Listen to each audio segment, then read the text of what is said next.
Hey everybody, CJ Maurer here, back with another episode of The Fling, the podcast about nothing. Well, not really nothing, but just not anything. This is the podcast where we connect with good people doing interesting things, and that's why today I'm super excited to have Barbara Leggett. So Barbara is, and she's going to have to clarify this for me in a second. She is a happiness coach. She works with individuals and companies and small organizations. Her organization is called the Happiness Center of Western New York in East Aurora, New York, a suburb of Buffalo. I would consider Barbara a friend as well. So not only is she interesting, but she's really fun to talk to. And we're going to talk a little bit more about her coaching practice and kind of dive into what it is and why it matters. And we're also going to carve out a little bit of time. Barbara's going to be she's going to kind of like coach me. One of the things we just talked about was maybe we could do just like a little role play, but not just role play, but like actually show me and show everybody watching or listening how this coaching works. So I'm really excited to do that. It is not scripted, so it's going to be 100% real. So we'll dive into that once we talk to Barbara a little bit first. But first of all, Barbara, thank you so much for joining me. How are you? I'm doing great. Thank you so much for having me. I love working with you, CJ, and I love your podcast. It's great stuff you're doing. Thank you. It's a fun thing to do, to not have to try really hard to do, because it's just fun and I look forward to it. And I acknowledge it does, give me a little bit of visibility, but this just doesn't feel like work. So that's the best part, right? Something you get to do. Right? You don't need to do it or want to do it. You get to do it because it's fun. You get to do it. That's a good way. There's a lot of things in this world that is not a get to do. It's a have to do. It's a need to do, including things within my business, which I do love, but not everything that I have to do I love to do. And so that actually was I'm glad you brought that up. That was the genesis of this. Everything, I'm so used to so many things being, planful and purposeful and strategic and documented and thought out. And I just wanted something that didn't really matter. I could do it just because I can. Right. And when we talk about happiness, there's that definition, that need to, want to, get to, is really important when we start looking at how happy we are. There's always going to be things we need to do in life. That's just what is, right? It's the price of life. There are things we need to do. We may not want to do them, but we have to. But then there are these great opportunities to do things we really, really want to do. And then there are those sparkling moments in our life where there are things we get to do. We get so excited and they just feed our soul. I love holiday shopping for a family in need. They're just, there's so many ways that you can express what you love. I love working with little kids. So I've gotten to do those things so many times in my life. And those are my get-to moments, and they're great. I love working with clients and watching aha moments. So tell me, disclaimer, I know a little bit about your business, right? Mm-hmm. But it's not just like, I don't know, you're an accountant or even a marketing firm where it's just like, okay, I kind of understand what you do. I think there's a lot more nuance into what you do. So there's a lot more depth and levels of understanding. So I still have yet to learn a lot more about what you do. So describe how what you just described there, right? The need to, the get to, the want to, how that contributes to happiness, and how you help reconcile that for people who may be busy, who may be stressed, who may be not happy. And like, where does happiness come into the equation when, okay, happiness is great, but I'm also busy. I have to do these things. And like, maybe, you know what I mean? How do you reconcile this? One of the things that I work with people on is I focus on, so I've been very classically trained in coaching and a lot of coaching systems. So, but the one that was really fun was happiness coaching. And the way happiness fits into this is when we think of everything we do, the end result always becomes happiness, right? CJ, why are you doing your job?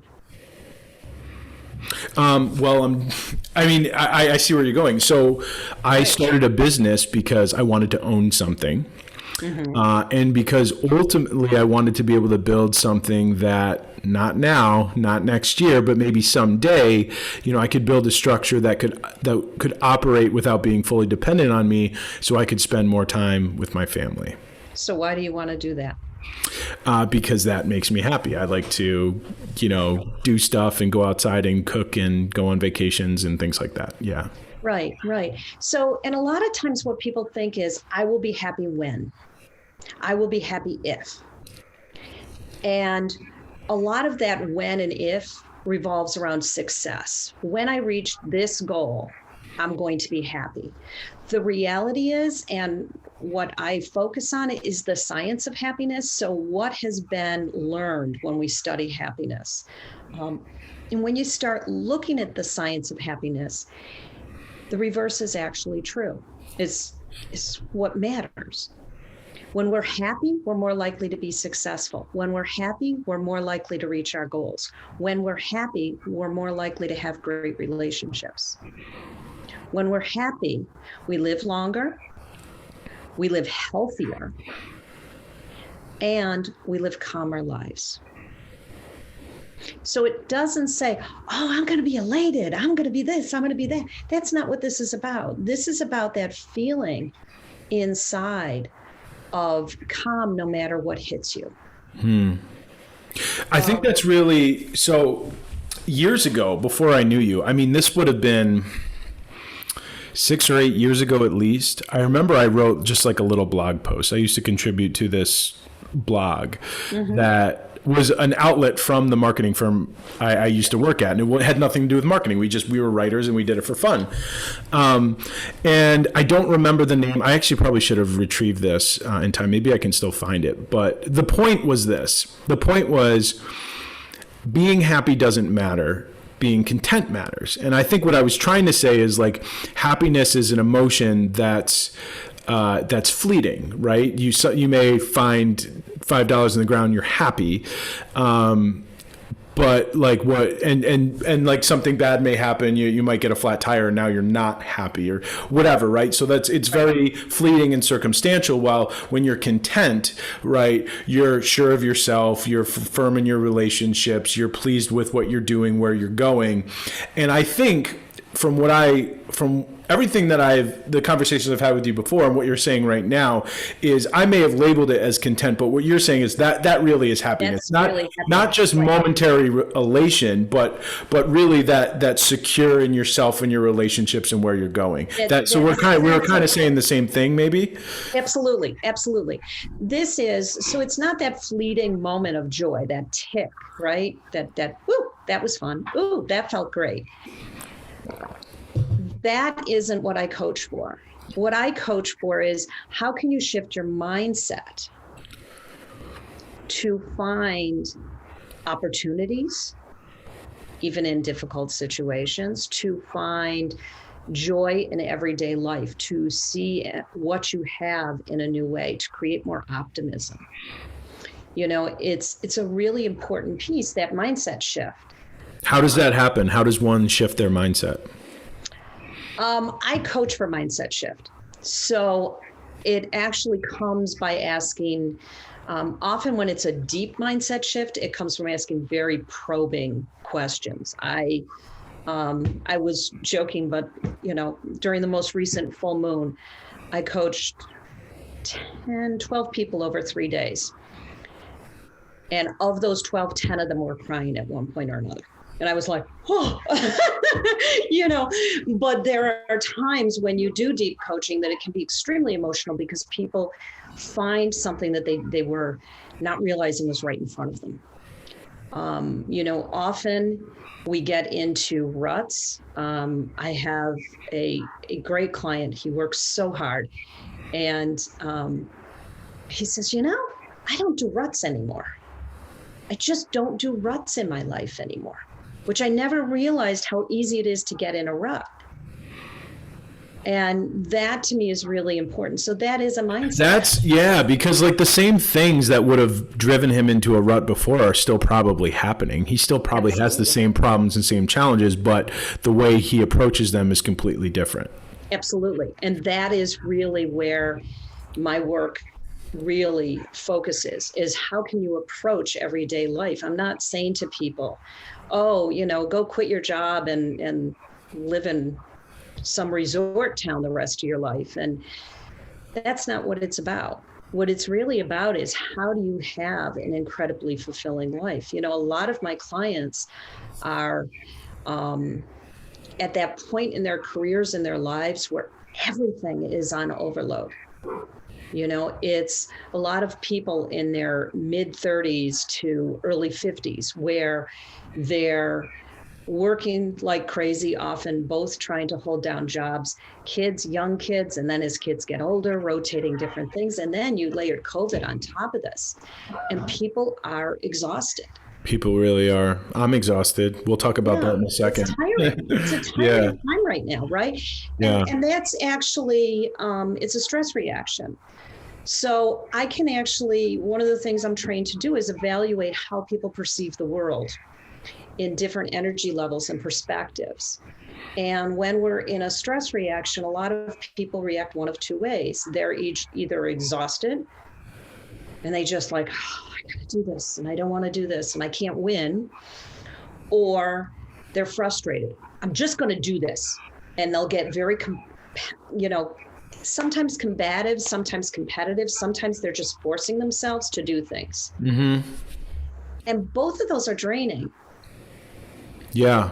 And so I coach people to higher levels of perspective. So what happens when you start looking at everything as an opportunity? What happens when you start saying, hey, wait a minute. I was working with somebody who was really angry at someone and then said, I just don't want to be angry. I want to like this person again.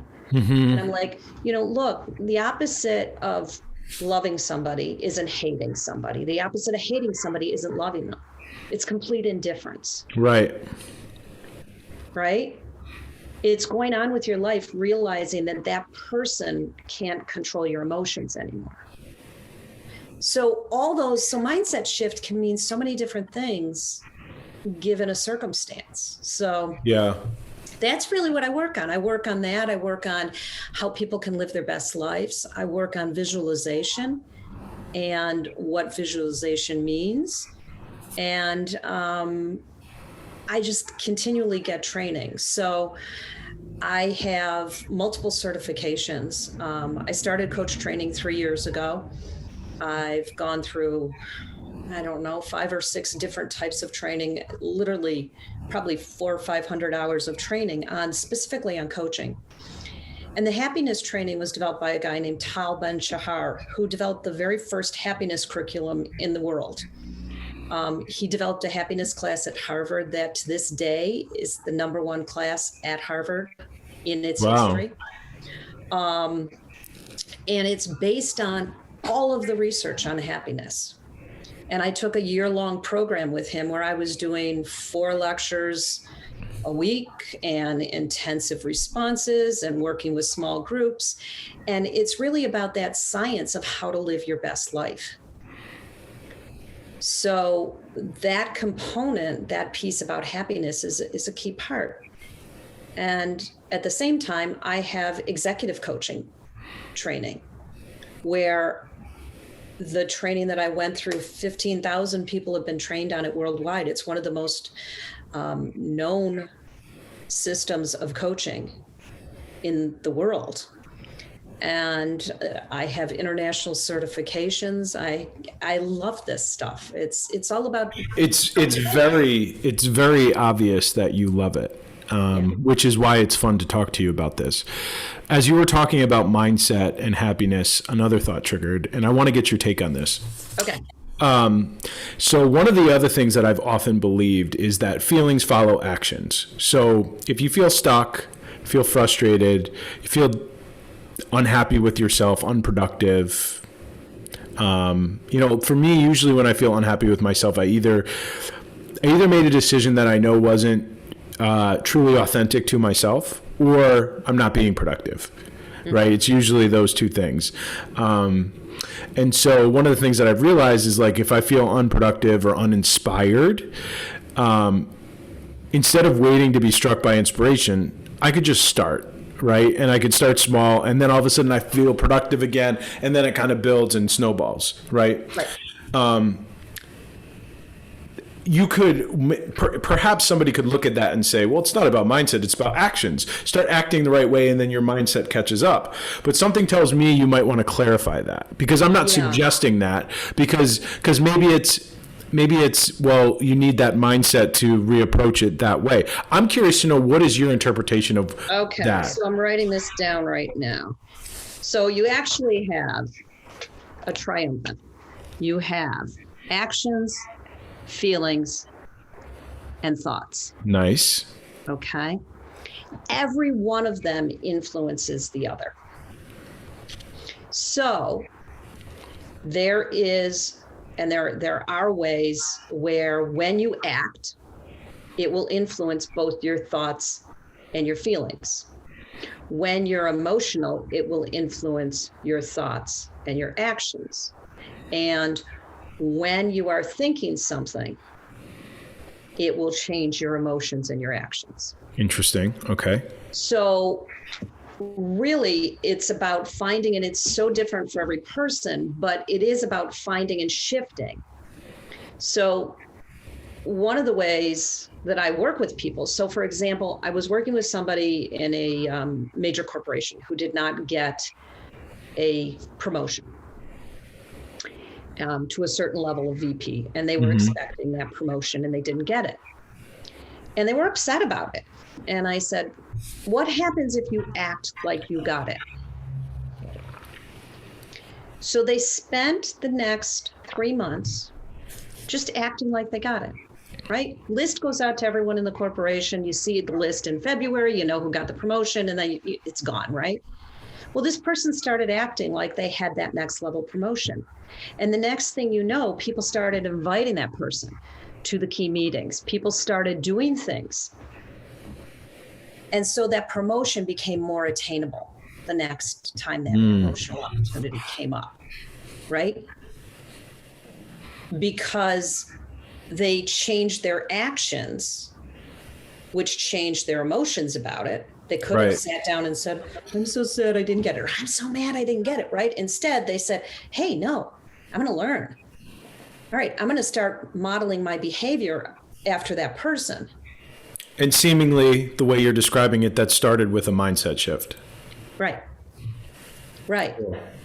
So when you say, oh, I've just got to get started, right? You're shifting your own mindset. You got a really healthy, good thing going there, CJ. A lot of people struggle with that, though. You know? I will say that, and it took me longer to realize that, right? Because it's like a fish. Like a fish could live its whole life not knowing that water exists, right? Because that's just the world, right? You have to like be pulled out of water. That's why I'm such a believer in what you do. I'm a believer in outsourcing things. I'm just a believer. You can't read the label from inside the bottle, right? Right. And the other thing, and using another animal analogy, you know, it's like the frog. You put a frog into a pot of boiling water, it jumps right out. You put a frog into room temperature water and you slowly boil it, the frog doesn't leave. Mm-hmm. Yeah. Right? How many people don't even realize, because they're there, that their happiness is going down and down and down? Yeah, because it's so gradual, you just don't notice it. You don't. That's a good point. Or maybe you notice it once it's really bad. Right. Yeah, I was just working with somebody this morning that just said, oh my gosh, the next year, 2021, is when I have to look for a new job. Yeah, I remember. I mean, I've had that realization before, and it was probably way too late, but I can relate to that. Fortunately, it's taken me a while to realize it, but I have realized that generally I'm very positive and optimistic. Yes. But I'm not immune to ruts and all these other things, right? And so naturally I want to kind of dive into your coaching and what people get from it, right? If anybody's watching or listening, right, they're kind of like starting to understand how you approach things, some core beliefs to, life as well as your practice. They understand all of your experience and certifications. They naturally might want to know, well, how does this work? How does this apply? So if I want to ask you, how does this coaching work? I want you to either tell me, or I know we talked about it before. You said, CJ, do you want me to actually role play? You want me to actually coach you? I said, fine, I'll do it. So, whatever you think. Do you want to try and coach me right now? I would love to coach you right now. And all right, so, let's do it. So we know, I never know what somebody's going to come to me with, which is what I love about the job, because coaching isn't about me telling you what to do, CJ. Coaching is for me to shine a light so you can figure out what you want to do. Cool. All right. Let's do it. So what do you want to talk about today? I want to, it's very much about my business, but it's so much about my business, but it's also really about my family. Mm-hmm. I work a lot, and it's because I'm 12 and a half months into this business, and it's growing, but it's still young, and I've yet to bring on a team, and I'm just at that phase where I'm about to bring on help, right, to grow, to hire somebody. But I'm like almost there. And so as a result, I'm very busy. And I normally accept that, okay, well, this just comes with the territory. This is, some of the sacrifices you need to make. But at the same time, I'm working a lot. I'm not sleeping as much as I should. And I feel like sometimes I'm not as mentally present with my wife and kids as I want to be. Mm-hmm. So I want to, I am open to ways to fix that before hiring somebody, right? Because I also don't want to put all my eggs in one basket and assume just because I bring on a project manager or something that all those problems are naturally going to dissolve. I mean, I can see how I can take things off my plate and develop processes and systems to help my business operate more efficiently and less dependent on me, but I think I might be naive to assume that everything I'm struggling with now is just going to go away. Right. So if we had a goal by the end of our conversation, what would it be? A very specific goal. I would like to identify one thing I can do. Okay. To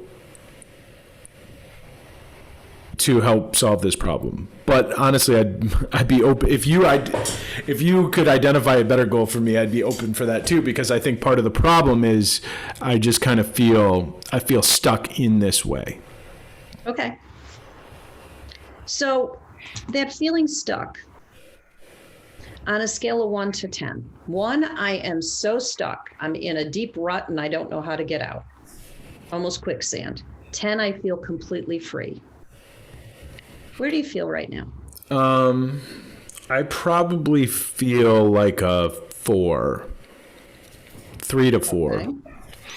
I feel on my worst days, I feel like, man, have I already overcommitted myself? And, based on my professional aspirations and how I want the business to go, have I already committed so much of my time that, it's going to be really hard to wind myself out of all of this, right? Is growing, building a team and growing a system that allows me to step away a little bit or not have to do all the work, is that going to take just way longer than I've bargained for? Okay. All right. So 3 to 4. So realistically, we're only going to talk for a little while. So we're not going to get you to a 10, right? What would be a realistic mindset shift for you? Maybe a 6 or a 7. Okay. So why don't we aim for about a 6? Okay. And see where we can go. Okay. All right. So tell me why finding time, being unstuck and finding time for your family is important to you? So I am like, if I sleep well and I work out 3 to 4 days a week, and I'm available for my family, like I am basically untouchable. Like not really much can rock me. Like I don't need a lot to have it all together. I'm energetic. I feel healthy. I'm optimistic. I'm productive. I'm all of those things. I have not slept as much, worked out as much, or spent as much time with my family over the last, quite honestly, it's been more than a year. It's been more like the last 2 years. And I want to get back to, yeah, that's the other thing, like physically, like I was an athlete my whole life, and even after originally graduating college and falling out of those habits, I kind of got back into that. I'm a member at a CrossFit gym, CrossFit Buffalo. Shout out to Dave Rice. I got back into it, and I started to feel like an athlete again. And that's the other thing. I want to feel like, even from a physical standpoint, that my best days are ahead of me. Okay. Because there's so much correlation to, my emotional health as well, mental and emotional health. So. Okay. Why else is this important to you? You talked about your family. Tell me about why it's important for you to have more time for your family. Man, like, have you ever seen one of those charts where it shows like however old your kid is, the percentage of like FaceTime that they have with you, for the rest of their life, where it's like by the time they're 10, they've already had more than 50%, right, of your one-on-one time with them, because like, an 8 more year or something like that, right? Something really alarming. I just want to be present. They make me happy. I feel a responsibility to guide them, but on top of that, selfishly, it's fun. It makes me happy to hang out with them, and that's what's most important. Okay. All right. So tell me what is blocking you from taking care of yourself physically and spending more time with your family. In attempt to grow my business, and I'm fortunate in that, right now I have some good relationships with clients, but they also expect a lot from me. And on top of that, at this moment, there's a lot of people who are interested. There's a lot of companies who are interested in hiring me right now, either that just have, or are talking about hiring me in varying capacities, either for a single project or a committed relationship. So to me, my thought process is this is really important, because I could bring on these people, then I can start to invest in my team and grow my team. And then, when I have more revenue and a team, I can, strategically pull myself out from certain aspects of running the business and or serving clients, in which case, then I can spend time with my family. So I just feel like, oh, okay, let me just do this now. And maybe it's a couple months or maybe it's a couple years, but it'll all be worth it. So it is working late at night, doing client work, writing proposals, taking meetings, and everything else that goes with trying to manage a business, like serve clients, get new ones, and manage a business. Right. Those 3 pieces, right? We want to make sure all of our existing clients are happy. We want to create new client relationships. And then we need to make sure that what's happening behind the scenes. Working on the business, finance, operations, accounting. Right. All those things. Right. So one of the things that happens with us at multiple points in our lives is we have 2 values that collide. And they're both incredibly important to us. And that's where we feel a disconnect. Excuse me, that's my phone ringing? No problem. Sorry, I didn't turn it off. That's okay. What you're saying is resonating with me right now. Yeah. We have 2 values, 2 things that are important to us, and they collide. And it creates a disconnect. And it creates these feelings of not being enough, of being overwhelmed, because we're trying to meet both values at the same time.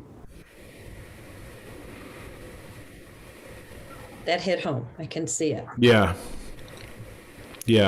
for sure. right? I mean, that's where overwhelm comes in, because you just feel like, man, I'm one person, and it's almost like a call out to the world. It's like, ease off a little bit. Right, right. And that is, I will say right now, particularly during COVID, that is the number one thing that people are dealing with is, what do I say no to? How do I balance all this? How do I balance the stress? Continue doing really well at my job and focus on the fact that I have kids who are either very young and at home with daycares shutting down or schools shutting down or back and forth. How do we create balance in our lives with all of this? Yeah. Right. Yeah. And it's gotten more complex over the past year. And all of this like pressure that we put on ourselves too, it's like I'm also aware that like humans, we're very complex, but on some level we're also very simple. Like the vast majority of us, would be happy like living on a beach and selling fruit, at a marketplace. You know what I mean? Like the equation for us to be happy is not very complex, yet we constantly put so much on ourselves. And sometimes I think about that. I think if I just had a very simple job, I don't know. I don't want to, like, if my job wasn't what it was now, which is based around so heavily around relationships and nuance and sitting at computers and like managing all these complexities, like I might be happier, whether it be, I don't want to speculate on what job that would be, but I've also, thought that like, well, I do like this a lot, and I also feel talented in this area, and not pursuing it would be a disservice to myself, and I always regret. You know what I mean? Like, Absolutely. like not stepping up to my calling, if that's not an exaggerated way of putting it. Right. And then you talked about that time of how much FaceTime you get with your children and how fast it disappears by the time they're 10, right? Yeah. And so this is where you've got these two conflicting values. And then you add in, you want to be taking care of yourself, because when you sleep right and when you exercise, you're more optimistic, you're more energetic, and you're more capable of doing things. Yeah. Right? So one of the things I talk about is you're trying to run a marathon at a sprinter's pace. What happens to the marathon runner that starts the marathon at a sprint? Yeah. They get a cramp by mile 6 or something, and they're out of the race. Yeah. Right. And that's what we're seeing. We're seeing burnout. Job burnout is happening at a younger and younger and younger age, because we keep this marathon, because businesses can run 24/7. Right. People can't walk away from their jobs the way they could 30 years ago or 40 years ago. Mm-hmm. The computer, the technology makes our jobs available to us 24/7. And with work will always expand to fit the time you're willing to give it.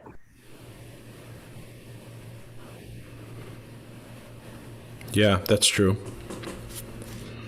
It's very porous. We'll always find the cracks, like pouring water on a sidewalk. Right, right.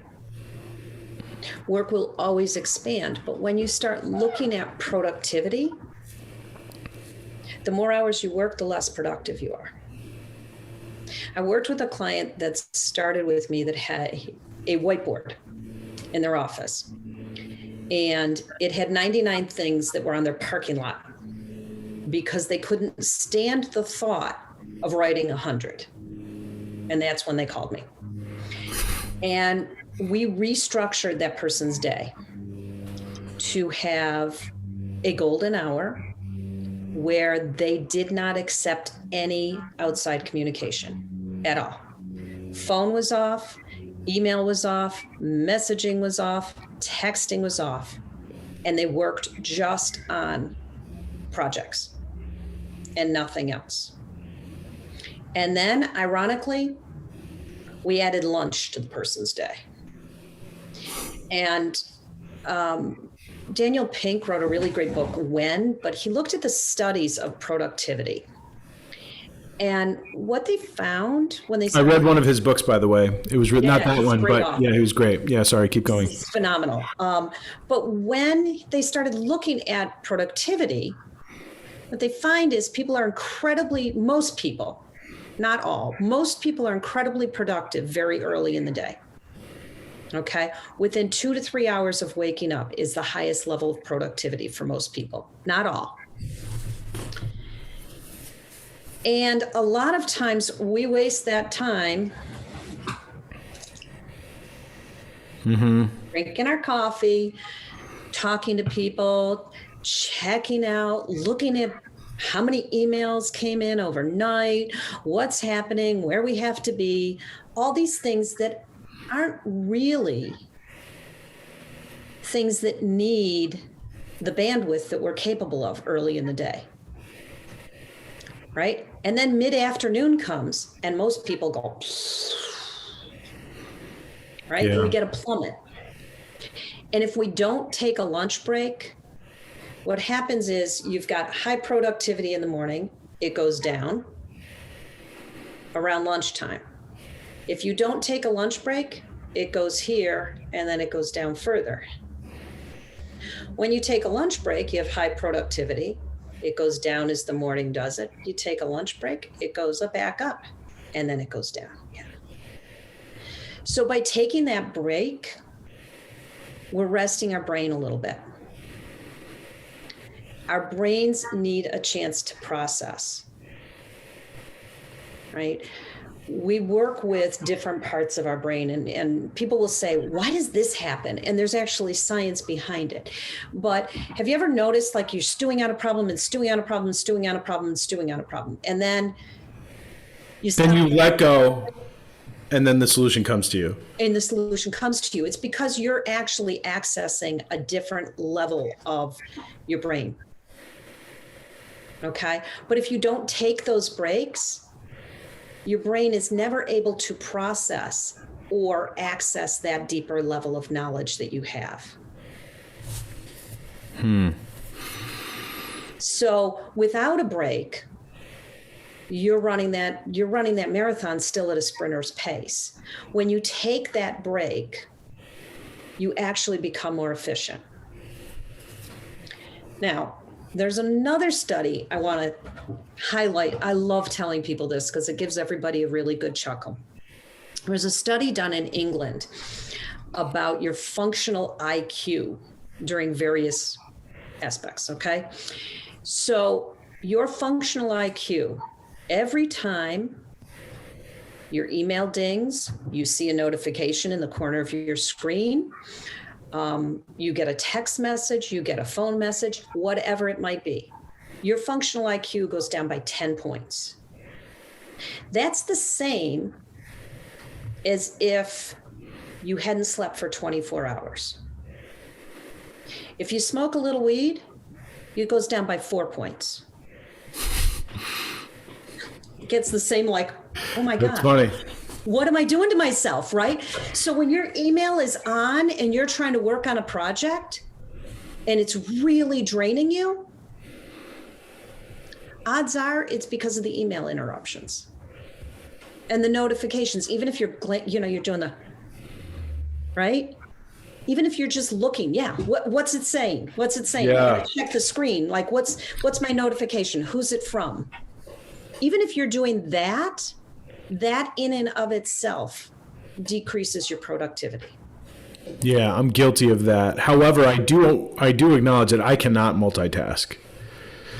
And that is my next point. Right? When we multitask, what's actually happening is our brain is shifting back and forth in nanoseconds.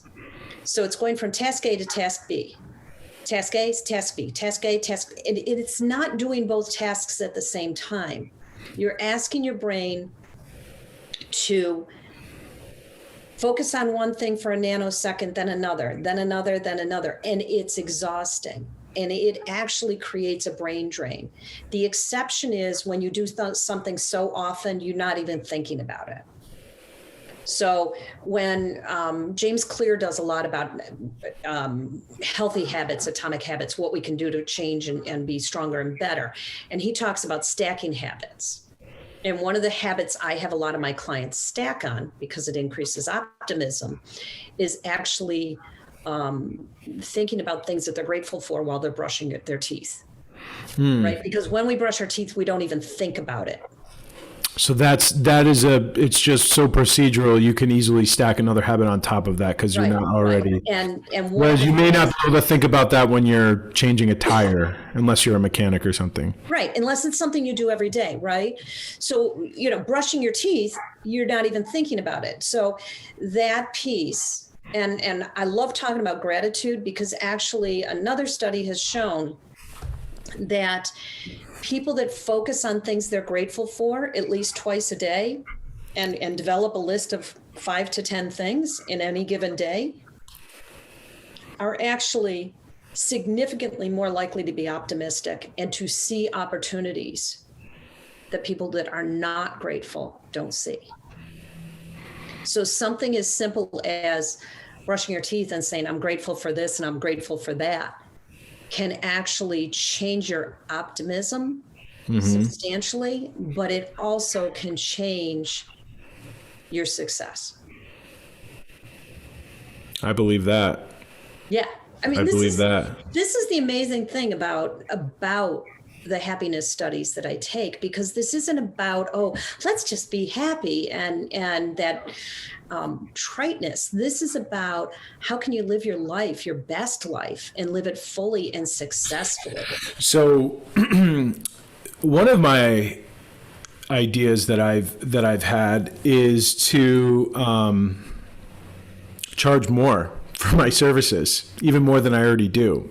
And this is kind of giving me that thought. And I guess I don't mind. I mean, I'm really an open book. Right. So I guess if a current prospect, all my proposals are already out right now, but if a current prospect who's thinking about hiring my agency is hearing this, they might be like, well, wait a minute, not so fast. But like, if I raise my prices, right, that could allow more profit, obviously, to make the investments in my business that I want, like bringing on team and things like that, which could then help me free up more of my time, all while, having less work to do.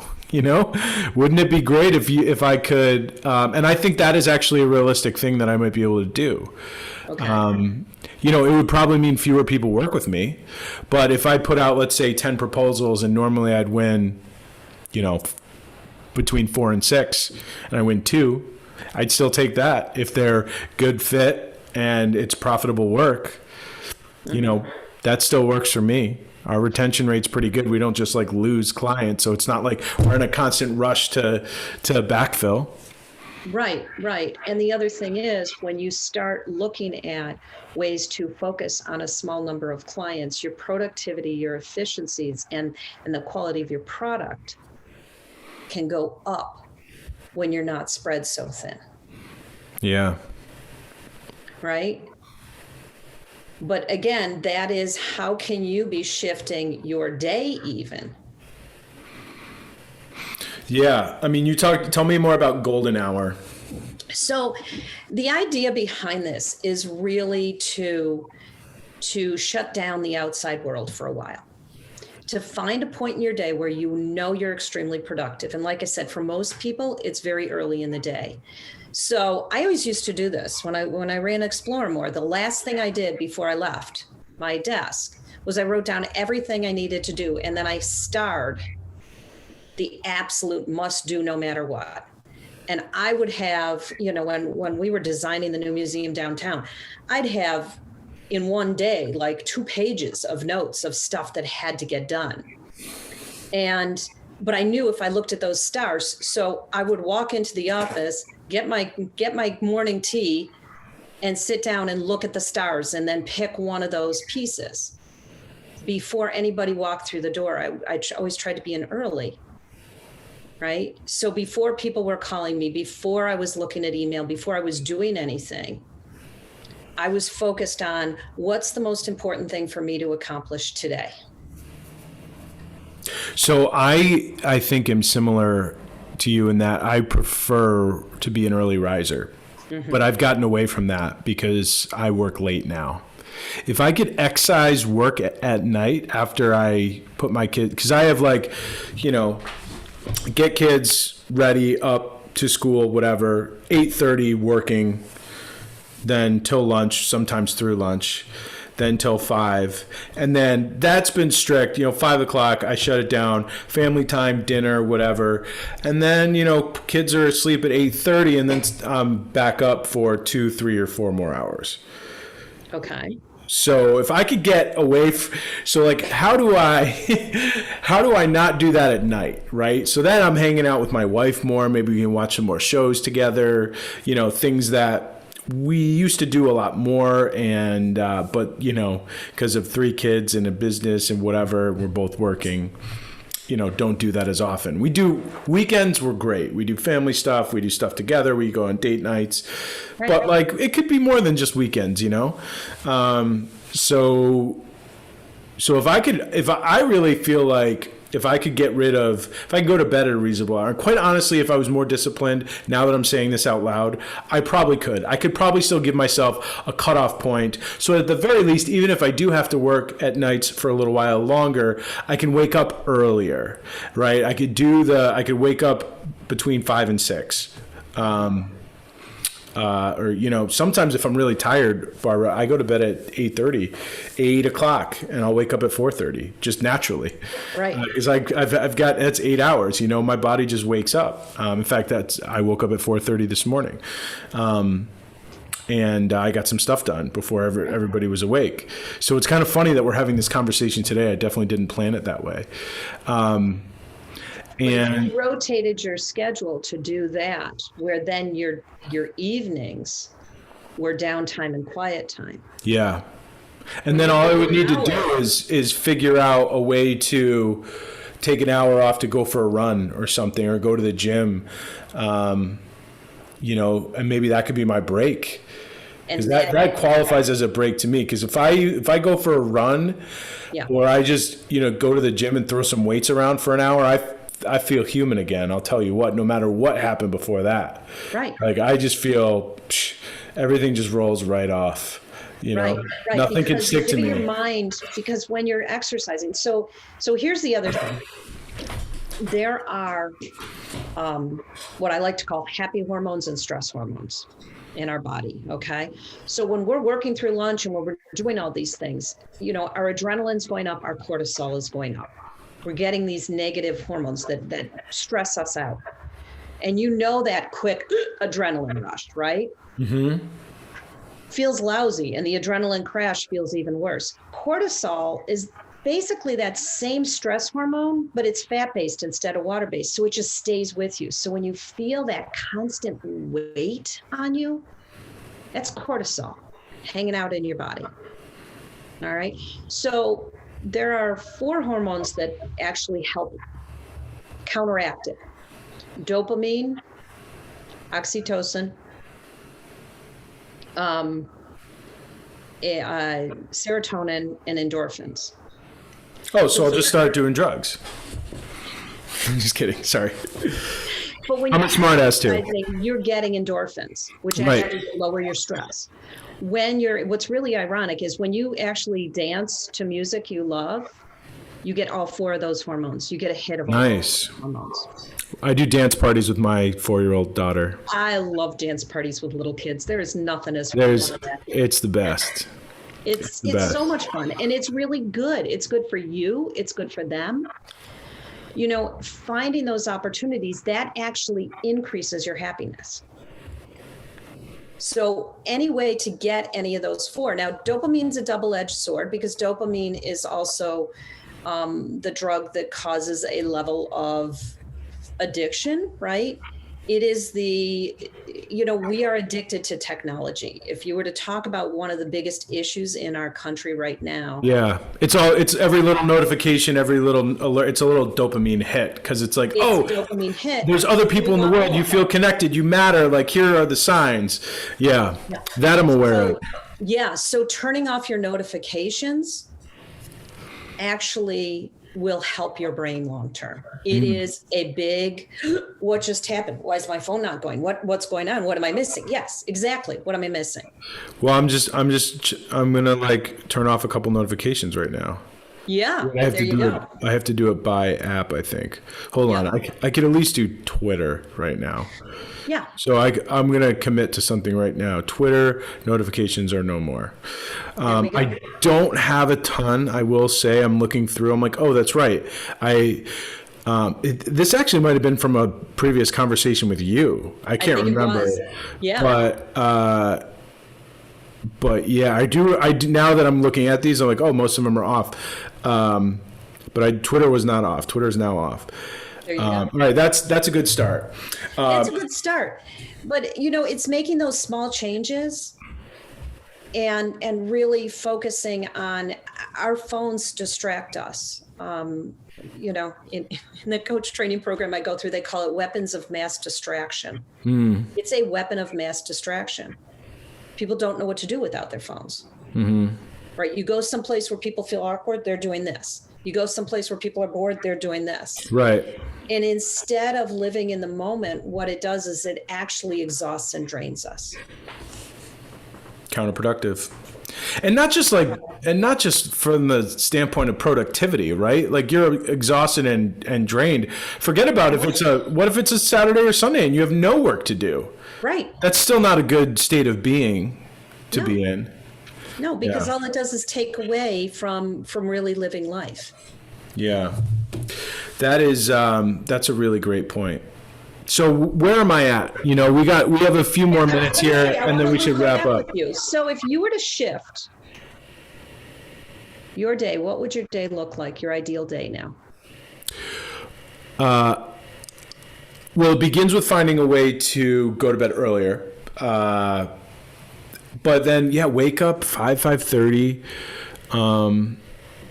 Either do my run then, or bang out some work, get the kids up, get them settled, attend to normal work, then maybe right before lunch, exercise, then eat, and then a couple more hours in the afternoon, and then if I had to, maybe an hour or two at night to tie up loose ends, as needed. I might be able to, it feels a little daunting, but I think if I'm honest with myself, if I were to create a system for myself and hold myself to it, I probably could do that more often than I might initially think I could. Yeah. But I really need to be in the system. If I'm the one who's doing, this is actually part of the reason why ultimately I want to hire somebody to actually run my company for me, and create the project management systems and the HR and just have me be somebody who tell me all right, this is how you ideally need to exist. Obviously I would still need a level of decision-making authority, being that it's my business, but really honestly, when I think about how if for my business to become most successful, that's what I think, right? And for somebody to build that out, our mutual friend who introduced us, Lauren Melenda, somebody like her that's super organized, type A, somebody like that, I need to run my business someday. Yeah. Yeah. And that's the thing. I mean, what's so great about this world is there's so many different people that have different skill sets and bring different things to the table. So it's looking for those opportunities.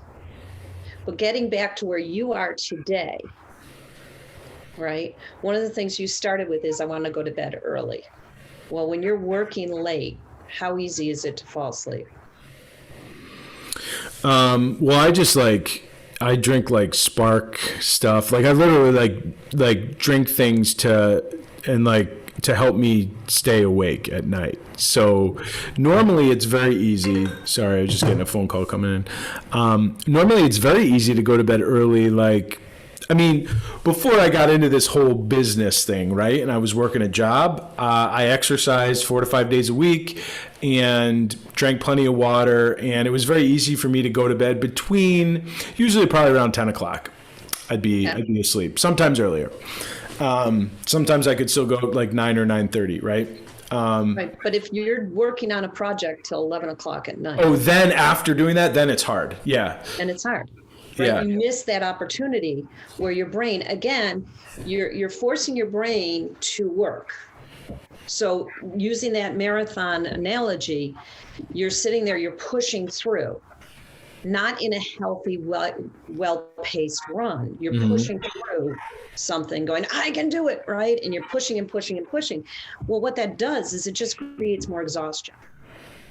Yeah. Which the other thing is, study after study shows most people think, oh, when I really get into crunch time, I can be creative. When they actually looked at the product that people produced, the creativity was way down. Yeah, I believe that. I just kind of feel like, all right, I'm being tested, whatever. Like, you know what? I can withstand this. I can endure this. Right. And even if it's possible that I can physically survive it, does not necessarily mean it's in my best interest. Right. And that was the question I was just going to ask you. Well, So now I you think have there's a your little answer. project ahead of you, CJ. Yeah, this is fantastic. This is fantastic. So I'm really excited to share this. Before I do, what would you say to somebody who just watched or listened to this? They've learned a little bit about you. They've now actually witnessed you coach me in. And by the way, thank you so much for bringing this up. Now I'm so glad that I did this. Not just because I feel like it's cool content, but I actually like legitimately feel better right now than I did going into it. I feel a little bit lighter. So I'm really glad that we did this. So for somebody who maybe watched this and is kind of figuring out, maybe they're interested in talking to you, or maybe they're just want to know if this type of coaching is for them. Like what would you encourage them to do? Actually, when my schedule allows, well, anytime, but it might be a little bit further out, is I offer a free hour of coaching, because one of the things that I really feel is important about coaching is that the person has to be ready for it, and I have to be the right coach for them. Right? So I offer anyone a free hour to see if this is something that they want, they need, and I'm the right person. And if not, I can help them find the right person. So that to me is an important piece of what I do. They can contact me through my website, which is wnyhappiness.com, and shoot me an email and we can schedule something. And I'm more than happy to do that. And we'll also include a link to your website when we publish this on ours. Perfect. I do speaking presentations. I do things about energy and perspective with different organizations, because right now most people are living in stress. And again, it's that reaction of I feel like I can't even get out of bed. I'm tired, I'm worn down, I can't win. Sort of I'm a victim to circumstance, or I'm so frustrated and angry that I'm just going to do it and I'm going to win no matter what. Either one of which is terribly healthy, productive, or energizing. Just drain you. Yeah. So my goal is to get people to that higher level and get people out of that stress.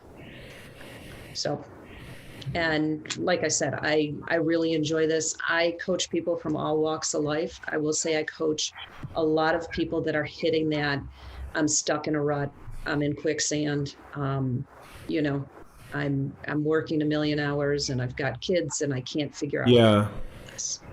Yeah, one of the things that's really jumping out to me is that like coaching is not for people who I want to make sure I choose the right word here.